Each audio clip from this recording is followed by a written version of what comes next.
पंचतंत्र की कहानियाँ, भला इससे कौन परिचित नहीं है। इस विश्व प्रसिद्ध कहानी संग्रह के रचयिता भारतीय आचार्य विष्णु शर्मा हैं। नमस्कार दोस्तों, पुस्तक पर चर्चा कार्यक्रम के इस पॉडकास्ट में आपका स्वागत है।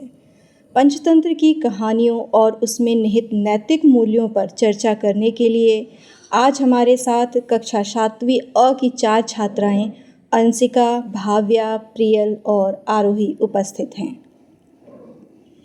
बच्चों में नैतिक चरित्र को विकसित करने के उद्देश्य से पंचतंत्र में जानवरों के माध्यम से कहानियों को बड़े ही रोचक ढंग से प्रस्तुत किया गया है, जो न केवल बच्चों बल्कि सभी आयु वर्ग के लोगों को अपनी ओर आकर्षित करती हैं, अपितु जीवन जीने के सकारात्मक दृष्टिकोण को भी विकसित करने में मदद करती हैं। कहानी पैसे की कीमत में एक पिता अपने पुत्र द्वारा कमाई गई धनराशि को प्रतिदिन कुएं में डाल देता था।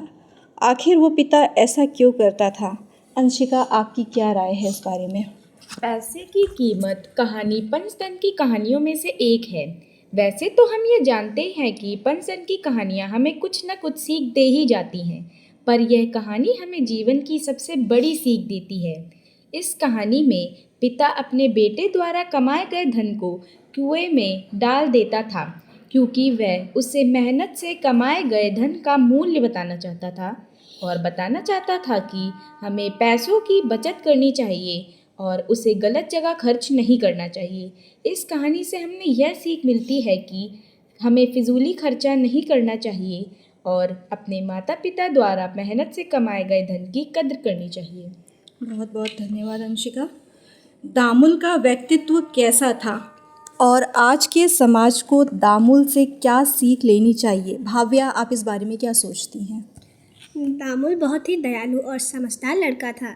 यह बात हमें पता चली जब वह एक गरीब लड़के को पानी पिलाता है बिना अपनी पुस्तकों की चिंता करे। तभी उसकी पुस्तकें चोरी हो जाती हैं। फिर राजा उससे कहते हैं कि मैं तुम्हें मुफ्त में पुस्तकें दे दूँगा, तुम्हें कुछ करने की ज़रूरत नहीं है। वह इतना समझदार था कि उसने कहा, राजा साहब, मुझे कुछ भी मुफ्त में नहीं चाहिए। पहले मैं काम करूँगा, फिर आप मुझे धन दे दीजिए, उसके बाद मैं पुस्तकें खरीद लूँगा।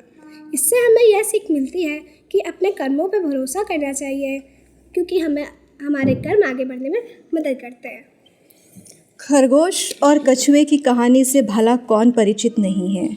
हम बचपन से ही इस कहानी को सुनते आए हैं।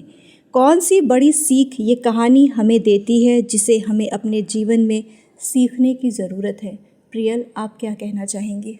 हम लोग ने यह कहानी कई बार सुनी व पढ़ी है, परंतु हम लोग हमेशा ही इसकी सीख को नज़रअंदाज कर देते हैं, जबकि यह सीख हमारे जीवन के लिए लाभदायक है व हमारे जीवन को सही राह पर चलने में सहायता करती है।